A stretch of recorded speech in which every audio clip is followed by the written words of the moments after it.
The Antichrist, by Friedrich Wilhelm Nietzsche. Translated from the German, with an introduction, by H. L. Mencken. Copyright 1918, by Alfred A. Knopf, Incorporated. Introduction, by H. L. Mencken. Save for his raucous, rhapsodical autobiography, Ecce Homo, The Antichrist is the last thing that Nietzsche ever wrote, and so it may be accepted as a statement of some of his most salient ideas in their final form. Notes for it had been accumulating for years, and it was to have constituted the first volume of his long-projected magnum opus, The Will to Power. His full plan for this work, as originally drawn up, was as follows. Volume 1, The Antichrist, an attempt at a criticism of Christianity. Volume 2, The Free Spirit, a criticism of philosophy as a nihilistic movement. Volume 3, The Immoralist, a criticism of morality, the most fatal form of ignorance. Volume 4, Dionysus, the philosophy of eternal recurrence. The first sketches for The Will to Power were made in 1884, soon after the publication of the first 3 parts of Thus Spake Zarathustra, and thereafter, for 4 years, Nietzsche piled up notes.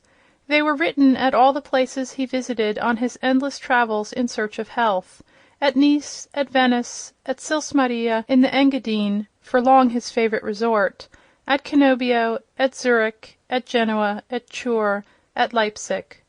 Several times his work was interrupted by other books, first by Beyond Good and Evil, then by The Genealogy of Morals, written in 20 days, then by his Wagner pamphlets. Almost as often he changed his plan. Once he decided to expand The Will to Power to 10 volumes, with An Attempt at a New Interpretation of the World as a general subtitle. Again he adopted the subtitle of An Interpretation of All That Happens. Finally he hit upon An Attempt at Transvaluation of All Values, and went back to 4 volumes, though with a number of changes in their arrangement. In September 1888 he began actual work upon the first volume, and before the end of the month it was completed. The summer had been one of almost hysterical creative activity. Since the middle of June he had written 2 other small books, The Case of Wagner and The Twilight of the Idols, and before the end of the year he was destined to write Ecce Homo. Some time during December his health began to fail rapidly, and soon after the new year he was helpless. Thereafter he wrote no more. The Wagner diatribe and The Twilight of the Idols were published immediately, but The Antichrist did not get into type until... Sample complete. Ready to continue?